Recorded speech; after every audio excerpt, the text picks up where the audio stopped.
আল্লাহ। আলহামদুলিল্লাহ ওয়াহদা ওয়াসসালাতু ওয়াসসালামু আলা মান লা নাবিয়্যা বা'দা ওয়া আলা আলিহি ওয়া সাহবিহি ওয়া মাওয়ালা। আল্লাহুম্মা সাল্লি আলা মুহাম্মাদিন নাবিয়্যিল উম্মি ওয়া আজওয়াজিহি উম্মাহাতিল মুমিনিন ওয়া যুররিয়্যাতিহি ওয়া আহলি বাইতিহি কামা সাল্লাইতা আলা আলি ইব্রাহিম ইন্নাকা হামিদুম মাজিদ। চট্টগ্রাম জমিয়তুল ফালা ময়দানে আয়োজিত সিএফসি ইসলামিক কনফারেন্সের সম্মানিত সভাপতি, সম্মানিত ওলামায়ে কেরাম, আইম্মায়ে মাসাজিদ, আমার অত্যন্ত স্নেহের মহব্বতের যুবক কিশোর ভাইয়েরা, পর্দার আড়ালের আমার সম্মানিতা মা এবং বোনেরা, আল্লাহ রব্বুল আলমিনের দরবারে কোটি কোটি শুকরিয়া যে মহান রব্বুল আলমিন যেই চট্টগ্রামে সাহাবাই কেরামের মাধ্যমে ইসলামের আলো প্রবেশ করেছিল, সেই চট্টগ্রামের মানুষ আবার সেই সাহাবাই কেরামের মানহাজে, সালাফদের মানহাজে ফিরে যাওয়ার প্রত্যয়ে আজকের এই কনফারেন্সে একত্রিত হওয়ার এবং কোরআন সুন্নাহ থেকে সংক্ষিপ্তভাবে কিছু কথাবার্তা বলার এবং শোনার যে মহান রব্বুল আলমিন আমাদেরকে তৌফিক দিয়েছেন, সে মহান রব্বুল আলমিনের শুকর আদায় করি। সকলে বলি আলহামদুলিল্লাহ। মাশাআল্লাহ। আলহামদুলিল্লাহর আওয়াজেও বোঝা গেছে এতক্ষণ যা আলোচনা হয়েছে, আলহামদুলিল্লাহ ইমান বাড়ছে আগের থেকে। ইমান বাড়ছে তো নাকি? ওইদিকে বাড়ে নাই মনে হয়। কি ইমান বাড়ছে? ইমান বাড়লে বোঝা যাবে ইমান আছে। ইমান থাকলে ইমান বাড়বে অথবা ইমান কমবে, যে কোনো একটা হবে। ইমানে নাই তো বাড়বে কি আর কমবে কি? অজুয়ে নাই, তাহলে অজু ভঙ্গ হওয়ার কোনো সম্ভাবনা আমাদের আপনাদের এদিকে নাই, অনেক অঞ্চলে আছে। এক শুক্রবার উজু করে আরেক শুক্রবার পর্যন্ত উজু ভাঙ্গে না। এই শুক্রবার একবার উজু করে, পরের শুক্রবার আরেকবার উজু করে, মাঝখানে তার আর উজু করা লাগে না। আসেনি আপনাদের এদিকে? মাশাআল্লাহ, এদিকেও আছে। তাহলে তার পুরা সপ্তাহ উজু ভাঙ্গার কোনো টেনশন নাই, অজুয়ে নাই আর ভাঙবই কি? তাহলে ইমানে যদি না থাকে ইমান ভাঙ্গারও কোনো টেনশন নাই। যদি ইমান থাকে তাহলে সার্বক্ষণিক একটা টেনশন থাকবে যে আমার ইমান আছে কি নাই, ভেঙে যাচ্ছে কিনা, বাড়তেছে না কমতেছে। তা আলহামদুলিল্লাহ আজকের এই কনফারেন্সে আমাদের সবার ইমান আগের তুলনায় কি বাড়ছে আলহামদুলিল্লাহ।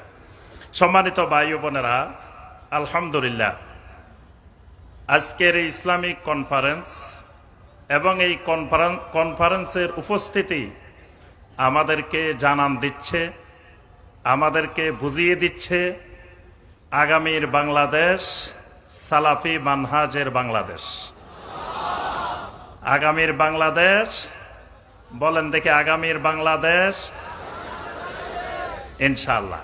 এই যেই যুবকেরা এখানে উপস্থিত হয়েছে, এই যুবকগুলো যদি ময়দানে সঠিকভাবে তাওহীদ সুন্নতের দাওয়াত নিয়ে নামতে পারে, অচিরেই ইনশাআল্লাহ এই চট্টগ্রাম সালাফি মানহাজের কেন্দ্রবিন্দুতে পরিণত হবে ইনশাআল্লাহ। এই চট্টগ্রাম ইসলামের গেট।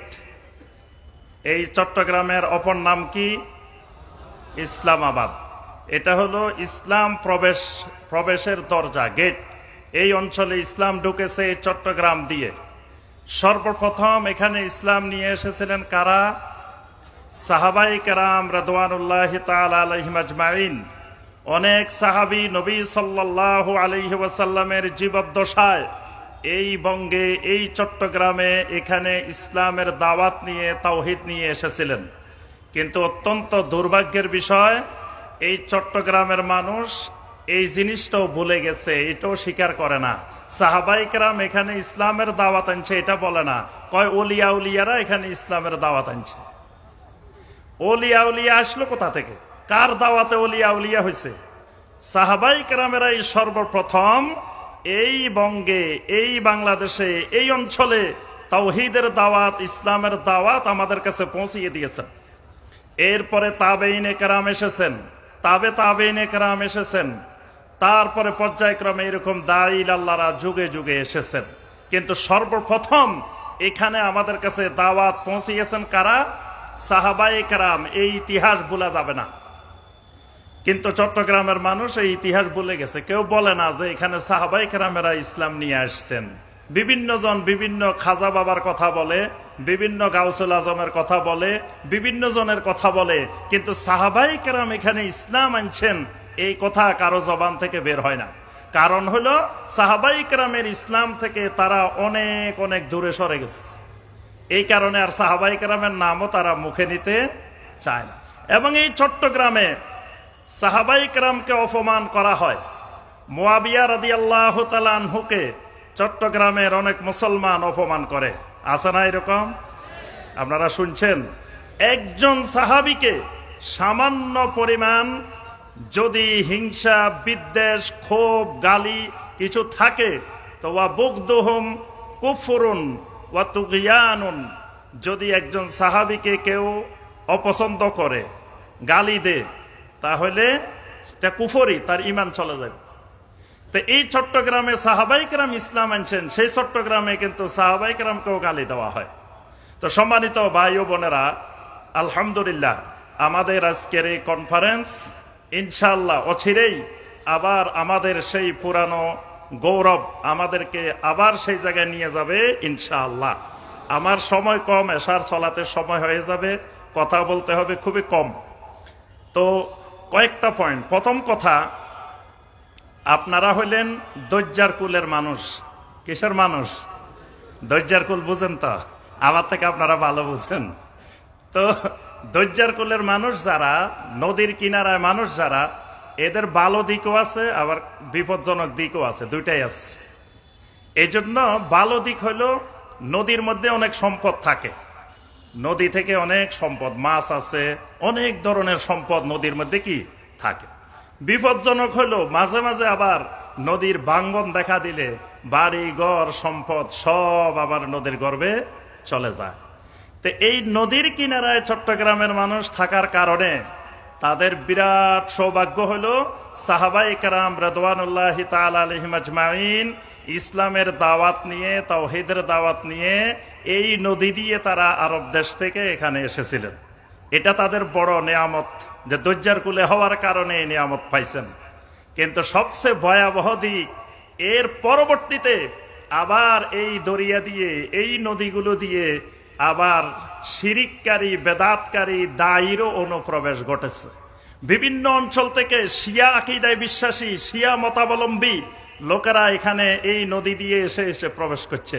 পরে সাহাবায়ে কেরাম যে তাওহীদ, যে আকীদা আমাদেরকে শিখাই গেছিলেন, পরবর্তীতে এসে সেই আকীদাগুলো নষ্ট করে আমাদেরকে শিরক এবং বেদাতের অভয়ারণ্যে পরিণত করে দিয়েছে এই অঞ্চলটাকে।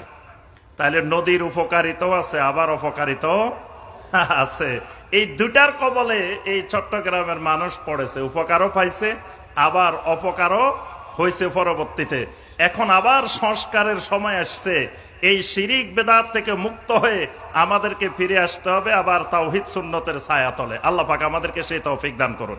আমাদের বিষয় আজকের আলোচনার সঠিক আকীদা ও মানহাজের আলোকে আমাদের বর্তমান সময়ে, বর্তমান প্রেক্ষাপটে আমাদের সন্তানদেরকে গড়ে তোলার উপায় কি।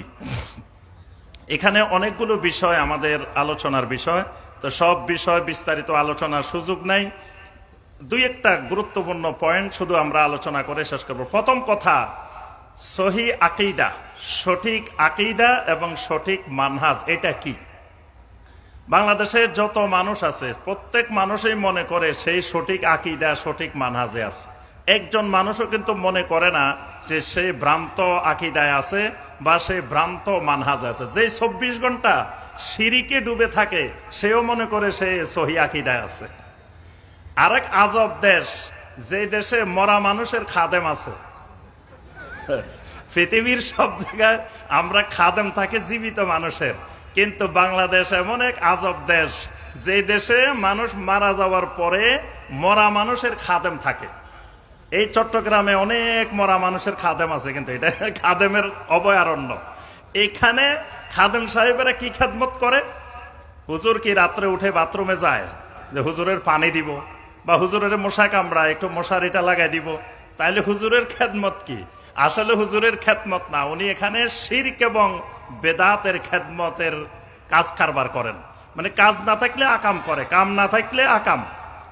যখন কাম নাই তা আকাম করব, তো হুজুরের খেদমতের তো দরকার নেই, কাম নাই, তে আকাম করে এখানে বসে বসে।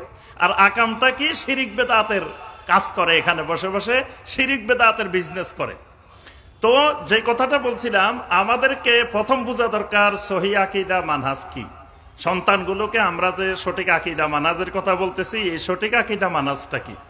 সঠিক আকীদাটা হলো যেই আকীদা আমাকে সমস্ত রকমের কুফর, শিরিক, নেফাক এবং বেদাত থেকে রক্ষা করবে। এই আকীদার নাম আল আকীদাতুস সহিহা, মানে বিশুদ্ধ আকীদা, সহি আকীদা, সঠিক আকীদা।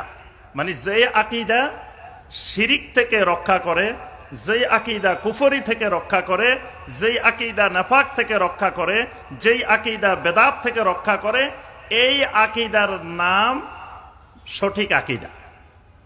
ইব্রাহিম আলাইহিস সালাম, ইয়াকুব আলাইহিস সালাম তার সন্তানদেরকে ডেকে বলছেন, ইজ ক্বালা ইব্রাহিমু লিবানিহি ওয়া ইয়াকুব ইয়া বানিয়া ইন্নাল্লাহা আস্তাফা লাকুমুদ্দীন ফালা তামুতুন্না ইল্লা ওয়া আনতুম মুসলিমুন। ইব্রাহিম আলাইহিস সালাম, ইয়াকুব আলাইহিস সালাম সন্তানদেরকে ডেকে বলছেন, ও আমাদের আদরের সন্তান, প্রিয় সন্তানেরা, ইন্নাল্লাহা আস্তাফা লাকুমুদ্দীন, আল্লাহ রাব্বুল আলামিন তোমাদের জন্য একটা সঠিক দিন, একটা জীবন বিধানকে আল্লাহ পাক মনোনীত করেছেন। খবরদার কোন সন্তান মুসলিম না হয়ে কোনোদিন মৃত্যুবরণ করবে না। তাহলে সন্তানকে মুসলিম বানানো, সত্যিকারের দিনদার বানানো, দিনের উপরে গড়ে তোলা, এটা মা বাবার উপরে ফরজ। সন্তানকে এমন একটি দিনের উপরে, এমন একটি জীবন বিধানের উপরে গড়ে তুলতে হবে যেটা হবে বিশুদ্ধ সঠিক আকীদা এবং মানহাজের উপরে প্রতিষ্ঠিত। তাই আমি দুই একটা উদাহরণ দিলে আপনারা সহজে বুঝবেন। এই চট্টগ্রামের সন্তান এসএসসি পরীক্ষা আসছে, তো পরীক্ষার সময় খাজা বাবার কাছে গেছে, যাই কয়, বাজান এই যে পোলাগুলা ছেলেগুলা সামনে পরীক্ষা, কি পরীক্ষা? এসএসসি পরীক্ষা। পরীক্ষা একটু ইমতিহান মে কামিয়াবি, পরীক্ষায় কামিয়াবির জন্য আপনার কাছে আসছে। তাহলে এই যে সন্তানগুলা, এগুলার কি মা বাপ নাই? এগুলার মা বাপ এগুলার সঠিক আকীদা মানহাজ শিখায় নাই। এগুলার ব্যর্থতা সন্তানগুলার চাইতে মা বাবার বেশি। মা বাবা যদি সঠিক আকীদা শিখাইতো, তাহলে সেই জানতো আমাকে পরীক্ষায় সফলতা বিফলতা, পাশ করা ফেল করা, দুইটার মালিক ক্ষমতা একমাত্র আল্লাহ রাব্বুল আলামিনের কাছে। কোনো খাজা বাবার জাররা পরিমাণ এখানে ক্ষমতা নাই। কিন্তু এই চট্টগ্রামের সন্তানেরা ওই রকম যায় যে খাজা বাবার কাছে কলম পড়া নিয়ে আসে। কি পড়া আনে? পরীক্ষার আগে দিয়ে যে কলম পড়া আনে, যে এই কলম হুজুরে ফু দিয়ে দে, আর এই কলম জোরে সোরে পরীক্ষার মধ্যে অ্যাকশন শুরু করে। পাগলা মসজিদের নাম শুনছেন নি? কক্সবাজার, এই কক্সবাজার না, কিশোরগঞ্জে নাম শুনছেন না? বস্তায় বস্তায় টাকা, খালি গণা শুরু হইলে কোটি কোটি টাকা আসতে থাকে। কেন আসতে থাকে? পাগলার অ্যাকশন। ওইখানে মূল কারামতি হলো পাগলার অ্যাকশন, এত ডাইরেক্ট অ্যাকশন, কড়া অ্যাকশন, মান্নত করার সাথে সাথে অ্যাকশন শুরু হয়। এই জন্য চট্টগ্রামে টাকা না দিয়ে, এই নোয়াখালীতে টাকা না দিয়ে, ওই সব টাকা বস্তা বস্তা ওখানে নিয়ে যায়। এখন এই চট্টগ্রামের সন্তান পরীক্ষার আগে কলম পড়াইতে কলম নিয়ে যায়, তারপরে ওই খাজা বাবার কাছে গেছে পরীক্ষায় ইমতিহান মে কামিয়াবির জন্য। তাহলে বোঝা যায় এগুলোর আকীদা কোথায় গন্ডগোল। এটা দেখলে বোঝা যায় যে সঠিক আকীদার উপরে গড়ে উঠে নাই। কারণ আল্লাহ রাব্বুল আলামিন কোরআনে কারিমে বারবার বলছেন, ওয়া ইয়ামসাসকাল্লাহু বিদুররিন ফালা কাশিফা লাহু ইল্লা হু ওয়া ইন ইউরিদিকা বিখাইরিন ফালা রাদ্দা লিফাদলিহি। আল্লাহ রাব্বুল আলামিন কাউকে কোনো বিপদ মুসিবত, কোনো কষ্ট, কোনো কিছু দিতে চাইলে দুনিয়ার এমন কোন শক্তি নাই যেই শক্তি ওই বিপদকে দূর করতে পারে। কোন খাজা বাবা, কোন গাউসুল আজম, কারো কোনো জাররা পরিমাণ ক্ষমতা নাই। ওয়া ইউরিদিকা বিখাইরিন, যদি আল্লাহ রাব্বুল আলামিন কোন কল্যাণ দিতে চান, এমন কোন শক্তি নাই দুনিয়ার সমস্ত শক্তি একত্রিত হয়েও ওই কল্যাণকে প্রতিহত করবে। এজন্য আল্লাহ রাব্বুল আলামিন ছাড়া কেউ ওই ইমতিহান মে কামিয়াবির ক্ষমতা নাই। আচ্ছা, এরপরে আসেন এই চট্টগ্রামের এই জমিয়তুল ফালাহ ময়দানে হাজার হাজার লাখ লাখ যুবক এসে এখানে জিকিরের নামে নাচানাচি করে, দেখছেন নি আপনারা? কলবে কলবে মিল না হইলে মনের আশা পূর্ণ হইব কি, নিশিরাইতে কারবা বাঁশি বাজে। এ কথা কই কই স্টেজের উপরে হাজার হাজার যুবক নাচে। কি নাচে না? কেন নাচে? এইগুলার বাপ দাদা, এইগুলার মুরব্বী, এরা এদেরকে সঠিক আকীদা মানহাজ শিখাইতে পারে নাই। এদের সঠিক আকীদা মানহাজের অভাব। এরা বুঝে নাই জিকির কি জিনিস। জিকির আল্লাহর ইবাদত, একটা ইবাদত আল্লাহ রাব্বুল আলামিন বেশি বেশি করতে বলছেন। ইয়া আইয়ুহাল্লাযীনা আমানু যকুরুল্লাহা যিকরান কাসীরা ওয়াসাব্বিহুহু বুকরাতাও ওয়া আসীলা। একটা ইবাদত আল্লাহ রাব্বুল আলামিন বেশি বেশি করতে বলছেন, সেটা আল্লাহর জিকির। কিন্তু মনে রাখতে হবে এই জিকির আল্লাহর ইবাদত। আর আল্লাহর ইবাদত নবী সাল্লাল্লাহু আলাইহি সাল্লাম যেভাবে করেছেন, সাহাবায়ে কেরাম যেভাবে করেছেন, কিয়ামত পর্যন্ত আল্লাহর জিকির সেভাবে করতে হবে। তা এখন সাহাবায়ে কেরামেরা নবী সাল্লাল্লাহু আলাইহি সাল্লামের সাথে জিকির করতে করতে এরকম নাচানাচি করতেন কি? এরকম মগবাজারে আয়সা তুমি কি আলো জ্বালাইলা, একথা কই কই নাচতো? তারপরে আল্লাহ তোমার লীলা খেলা বুঝা বড় দায়, কাউকে রাখো গাছতলায়, কাউকে রাখো বালাখানায়, কই কই জিকির করতো সাহাবায়ে কেরামেরা। তাহলে এই মানহাজ বুঝে নাই, তারা সঠিক মানহাজ চিনে নাই, মানহাজ বুঝতে পারে নাই। এই জন্য মনে করতেছে এটা দেখতে তো মজা লাগে। এরা ওয়াজ শুনতে আসে না, এরা নাচানাচি করতে আসে। আর নাচানাচি করে, আর ভিডিওর মধ্যে দেখবেন একটা দিকে তাকায় আর একটা হাসে খালি। মানে আসছে মূলত নাচানাচি করার জন্য। এখানে দিন এলেম চর্চা করার জন্য এরা আসে নাই।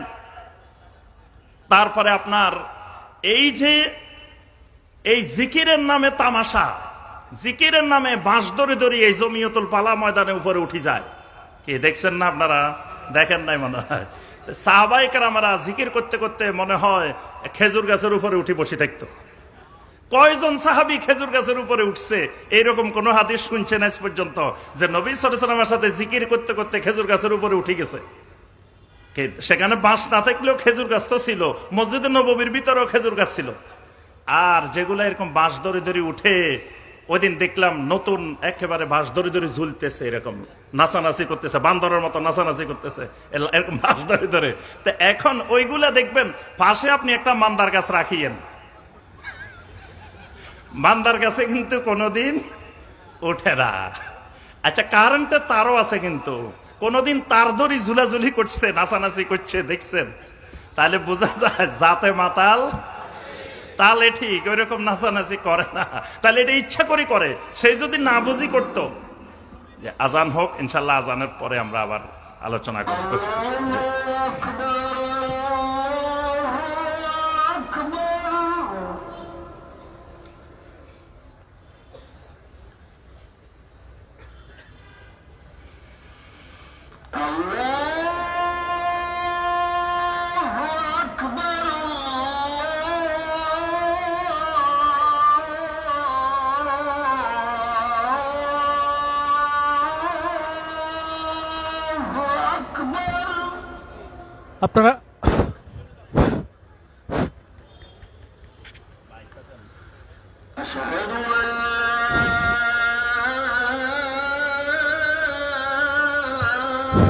আপনারা বসুন, সালাতের জন্য সময় দেওয়া হবে, আপনারা বসুন।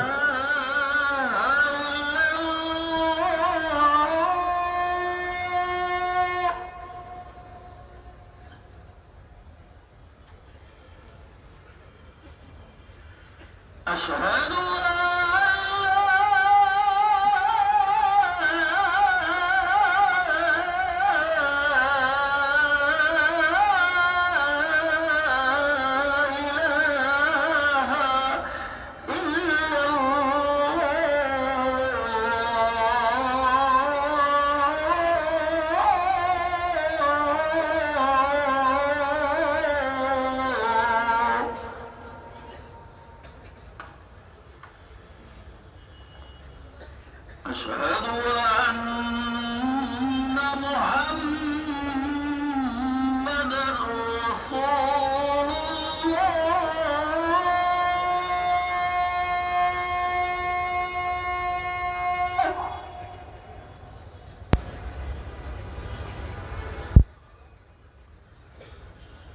أشهد أن محمدا رسول الله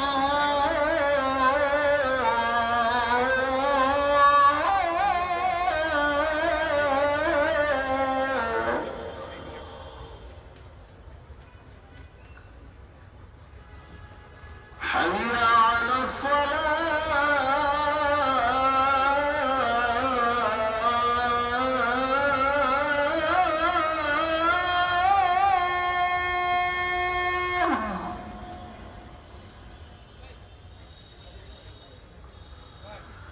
حي على الصلاة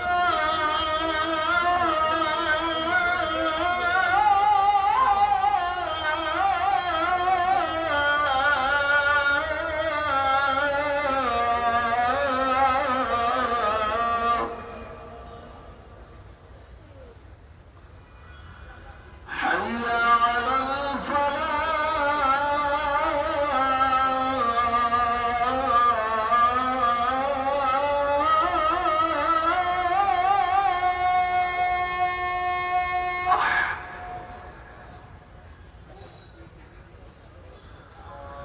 حي على الفلاح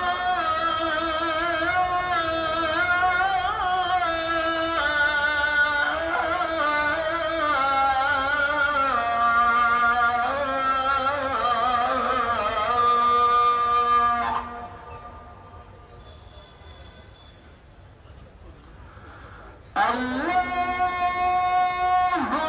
أكبر الله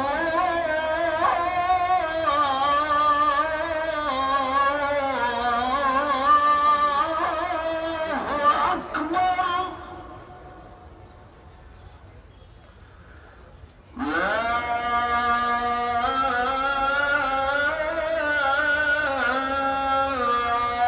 إله إلا الله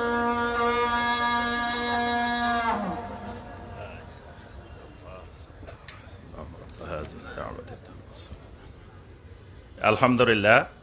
তো আমরা যে বিষয়টি বলছিলাম যে বর্তমানে আমরা রং বেরঙ্গের বিভিন্ন ধরনের জিকির আজকার দেখি, যে আমাদের ছেলেরা, আমাদের সন্তানেরা জিকিরের নামে তামাশা করতেছে, নাচানাচি করতেছে, ঢোল বাদ্য বাজাইতেছে, গান গাইতেছে, নাচতেছে, এটারে এরা জিকির বানাইছে।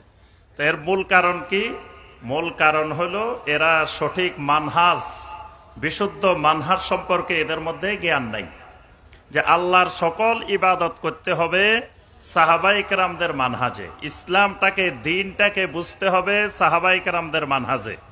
এই জ্ঞানের অভাব, যে সাহাবাই কেরামেরা যেহেতু এই নাচানাচি করেন নাই বা এই জাতীয় জিকির করেন নাই, আমাকেও করা যাবে না, দেখতে যত সুন্দর মনে হোক।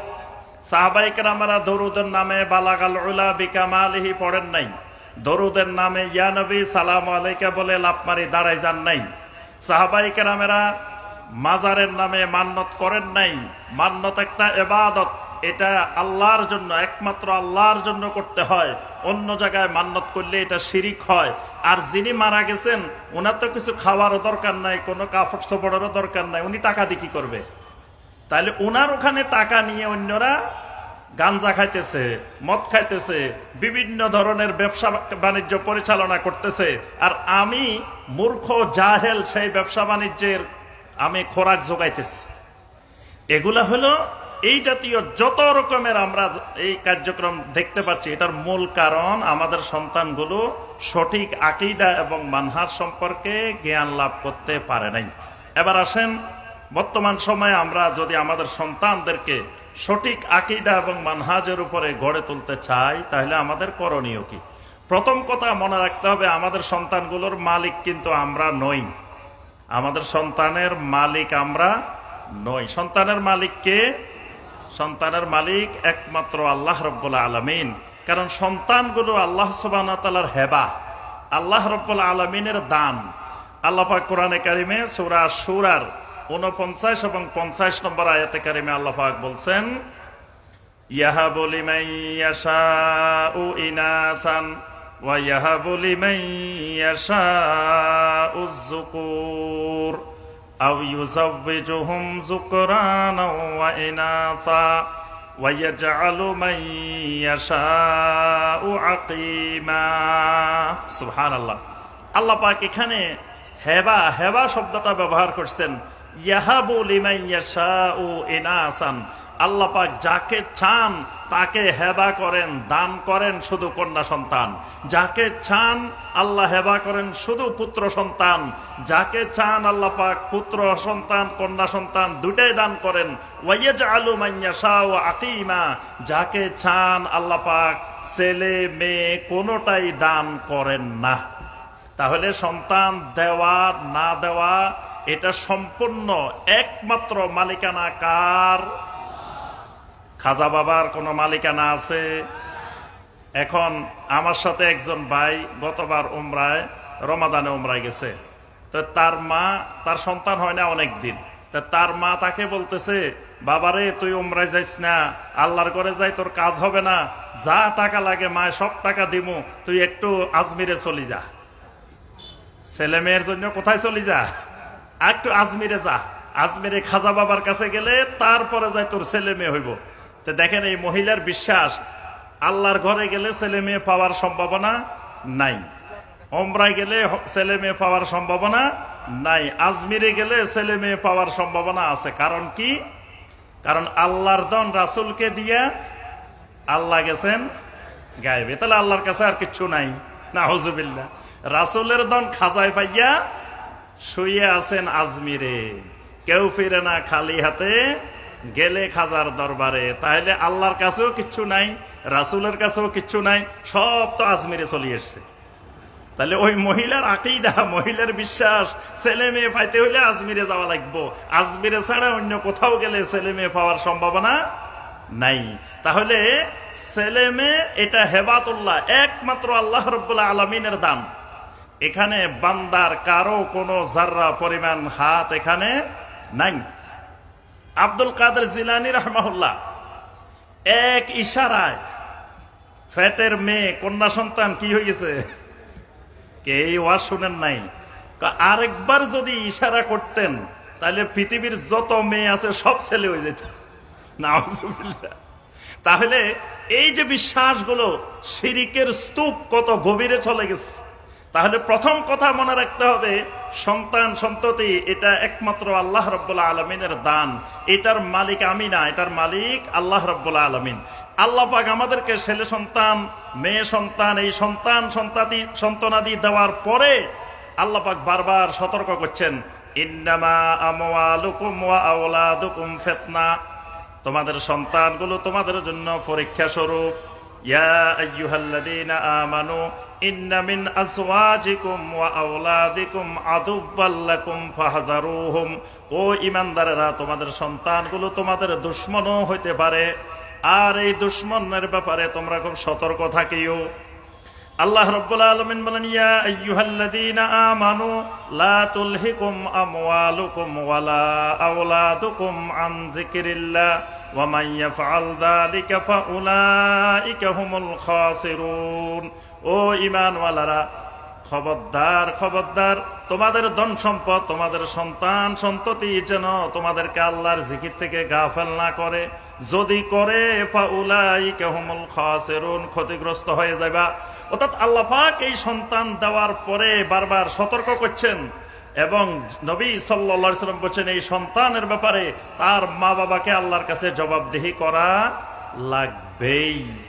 কারণ একজন ব্যক্তি তার পরিবারের তিনি প্রধান, তার পরিবারের রাঈ। প্রত্যেক ব্যক্তি, প্রত্যেকটা লোক, কুল্লুকুম রাঈন ওয়া কুল্লুকুম মাসউলুন আন রাইয়াতিহি, তার অধীনস্থ তার পরিবারের সবার ব্যাপারে তাকে জবাবদিহি করা লাগবেই। তাহলে এই সন্তান সন্ততিগুলোকে আমরা বানাইতে হবে সালেহীন, সন্তান সন্ততিগুলোকে বানাইতে হবে আমাদের জন্য সদাকায়ে জারিয়া, কিয়ামত পর্যন্ত যাতে আমাদের কবরে এই প্রজন্মের পর প্রজন্ম, প্রজন্মের পর প্রজন্ম তারা আমল করবে আর আমাদের কবরে সওয়াব পৌঁছতে থাকবে। এইরকম আমাদেরকে গাছ লাগাই দিতে হবে। আর এরা হইতে হবে সালেহীন। ইব্রাহিম আলাইহিস সালাম আল্লাহর কাছে দোয়া করছেন, রব্বি হাবলি মিনাস সালেহীন। এখন সালেহীন সন্তান বানাইতে হলে কি করতে হবে? 1 নম্বর, বর্তমানে সালেহীন বানানো অনেক কঠিন, কারণ চতুর্মুখী ফিতনা, ভয়াবহ ফিতনা, ভয়াবহ ফিতনা চতুর্দিকে। বিশেষ করে এই যে মোবাইলের ফিতনা, হাতে হাতে মোবাইল, এবং দুনিয়ার এমন কোন ইবলিস নাই, ছোট থেকে বড় শুরু করে সকল ইবলিস এখন মোবাইলের ভিতরে আছে। মানে যত যে ধরনের ইবলিস খোঁজেন, বড়টা খোঁজেন ছোটটা খোঁজেন, সব ইবলিসের কেন্দ্রস্থল এখন মোবাইলগুলা। তো এই মোবাইলগুলো আমাদের সন্তানদের হাতে হাতে। তারপরে দুনিয়ার বিভিন্ন ধরনের অপরাধমূলক কার্যক্রম, গুনাহের কার্যক্রম সহজলভ্য হয়ে গেছে সবার কাছে, হাতের নাগালে। তাহলে এই সময়ে ফিতনার এই মুহূর্তে, এই ভয়াবহ ফিতনার সময় সন্তান সন্ততিকে বিশুদ্ধ আকীদা মানহাজের উপরে গড়ে তোলার জন্য কয়েকটা গুরুত্বপূর্ণ করণীয়। 1 নম্বর, ছেলে মেয়েদেরকে এমন শিক্ষা প্রতিষ্ঠানে দিতে হবে যেই শিক্ষা প্রতিষ্ঠানে সঠিক আকীদা এবং মানহাজের শিক্ষা দেওয়া হয়। এটা 1 নম্বরে খেয়াল রাখতে হবে। দিলাম বেদাতি প্রতিষ্ঠানে, যেখানে শিখায় আল্লাহ কোথায়, সর্বত্র বিরাজমান। যেখানে শিখায় আল্লাহর কোনো আকার নাই, আল্লাহ নিরাকার। যেখানে শিখায় নবী সাল্লাল্লাহু আলাইহি সাল্লাম নূরের তৈরি, যেখানে শিখায় নবী সাল্লাল্লাহু আলাইহি সাল্লাম আলেমুল গায়েব, যেখানে শিখায় নবী সাল্লাল্লাহু আলাইহি সাল্লাম সব জায়গায় হাজির নাজের, ওই প্রতিষ্ঠানে দিয়ে বসে আছি। আবার ইচ্ছা চাইতেছি আমার ছেলেটা সালেহীন হবে, আমার ছেলেটা একটা পাক্কা মুশরিক হইব, একটা বেদাতি হইব। এখন আমার ছেলের মেয়েকে যদি সঠিক আকীদা মানহাজের উপরে গড়ে তুলতে চাই, তাহলে সঠিক আকীদা মানহাজের শিক্ষা প্রতিষ্ঠানে দিতে হবে।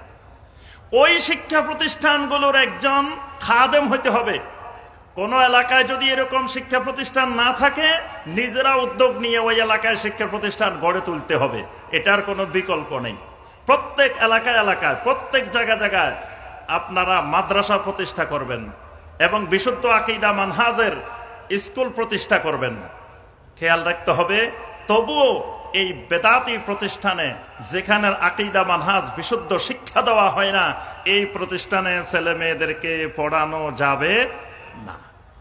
এই কারণে এই আন্দোলনকে ব্যাপক আকারে আমাদের এই সালাফি মানহাজের আন্দোলনের রূপ দিতে হবে। যে প্রত্যেক এলাকায় এলাকায় শিক্ষা প্রতিষ্ঠান গড়ে তুলতে হবে।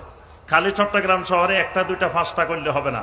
মিনিমাম চট্টগ্রাম শহরে 50টা সহিহ আকীদার স্কুল, কলেজ, ইউনিভার্সিটি, মাদ্রাসা থাকতে হবে। শহরের আশেপাশে বিভিন্ন জায়গায়, থানায় থানায়, উপজেলায় উপজেলায়, ইউনিয়নে ইউনিয়নে, গ্রামে গ্রামে সালাফি মানহাজের শিক্ষা প্রতিষ্ঠান গড়ে তুলতে হবে। না হয় আমাদের সন্তান সন্ততিকে আপনি বিশুদ্ধ আকীদা মানহাজ কোথায় শিখাবেন? আপনি শিয়ালের কাছে মুরগি বাগা দিচ্ছেন, শিয়ালের কাছে দিয়ে কি করছেন? মুরগি বর্গা দিয়ে আসছেন। তা আপনি সেখান থেকে সহিহ আকীদা পাইবেন, মানহাজ পাইবেন? এটা কি সম্ভব? এই কারণে আপনাকে আমাকে এইরকম শিক্ষা প্রতিষ্ঠান গড়ে তুলতে হবে। আর বর্তমানে যেগুলো আছে সেগুলোর খাদেম হইতে হবে, সেগুলোর সাথে এই আমাদের সন্তান সন্ততিদেরকে তাআল্লুক করতে হবে। 2 নম্বর, সবসময় সন্তান সন্ততিদেরকে নসিহা করতে হবে। নিজের পক্ষ থেকে আগে নিজে ভালো হইতে হবে। অনেকে নিজে ভালো হইতে চায় না, ছেলে মেয়ে ভালো বানাইতে চায়। আমি খারাপ হয়ে গেছি, অসুবিধা নাই, আমার ছেলে মেয়েগুলা ভালো হোক। তো তুমি খারাপ হইবা কেন? আগে তুমি ভালো হইতে হইব, তারপরে ছেলে মেয়ে ভালো হইব।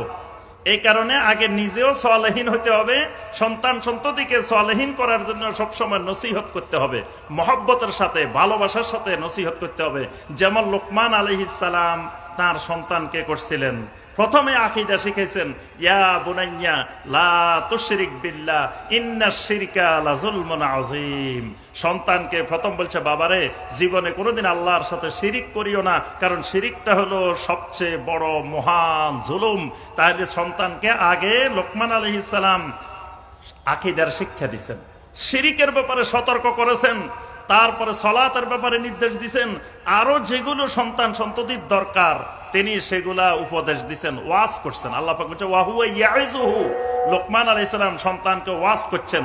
তাহলে সবসময় ছেলে মেয়েদেরকে, সন্তান সন্ততিকে নসিহা করতে হবে বিষয়গুলো। 3 নম্বর, সন্তান সন্ততি সালেহীন হওয়ার জন্য আল্লাহ রাব্বুল আলামিনের কাছে সবসময় দোয়া করতে হবে। কারণ অনেকেই আমরা সবাই চাইলে তো আর সবকিছু হয় না। নূহ আলাইহিস সালাম কি চায় নাই ওনার ছেলেটা সালেহীন হোক? তো নূহ আলাইহিস সালামের ছেলে কি হয়ে গেছে? কাফের হয়ে গেছে না? তো নূহ আলাইহিস সালাম কি কম চেষ্টা করছেন? কিন্তু চেষ্টা করলেও আল্লাহ রাব্বুল আলামিন না চাইলে ওয়ামা তাশাউনা ইল্লা আন ইয়াশা আল্লাহু রাব্বুল আলামিন।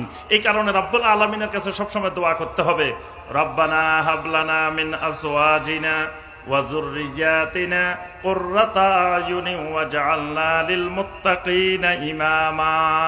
এইভাবে সন্তান সন্ততির জন্য যত দোয়া আছে এগুলো সব সময় বেশি বেশি আল্লাহর কাছে করতে হবে। বিশেষ করে তাহাজ্জুদের সময় আল্লাহ রাব্বুল আলামিনের কাছে চোখের পানি ফেলে সন্তান সন্ততির জন্য দোয়া করতে হবে। মা বাবার দোয়া সন্তান সন্ততির জন্য বিফলে যায় না।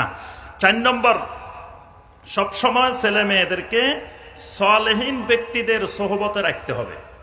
এখন আপনি ছেলে মেয়েকে গড়ে তুলতে চান সহিহ আকীদা মানহাজের, সোহবত দেন বেদাতির সোহবতে থাকে, বেদাতির সাথে উঠা বসা করে।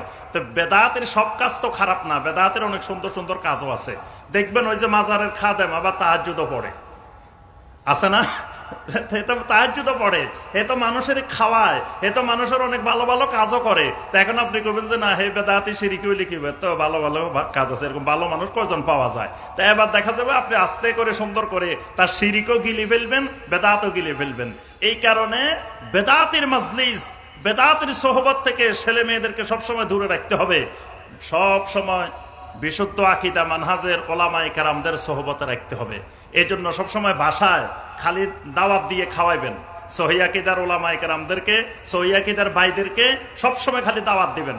খাওয়ানোর ব্যাপারে কোনো কার্পণ্য করা যাবে না, যাতে আপনার ঘরে এরা যখন বেশি বেশি আসা যাওয়া করবে আপনার ছেলে মেয়েরা এদেরকে দেখবে, এদের সোহবত পাবে, তখন এদের আদলে এরা নিজেদেরকে গড়ে তোলার জন্য চেষ্টা করবে। এখন আপনি ছেলে মেয়ে গড়ে তুলবেন সহিহ আকীদার, দাওয়াত দেন বেদাতি হুজুর, আপনার ঘরে আসা যাওয়া করে সবসময় বেদাতি হুজুর। তো ছেলে মেয়ে তো ওই বেদাতি হুজুরের এই দেখে দেখে আস্তে আস্তে বেদাতির মতোই হয়ে যাবে। এই জন্য সবসময় সোহবতে, এমন সোহবতে রাখতে হবে সহিহ আকীদা মানহাজের ওলামায়ে কেরামদের।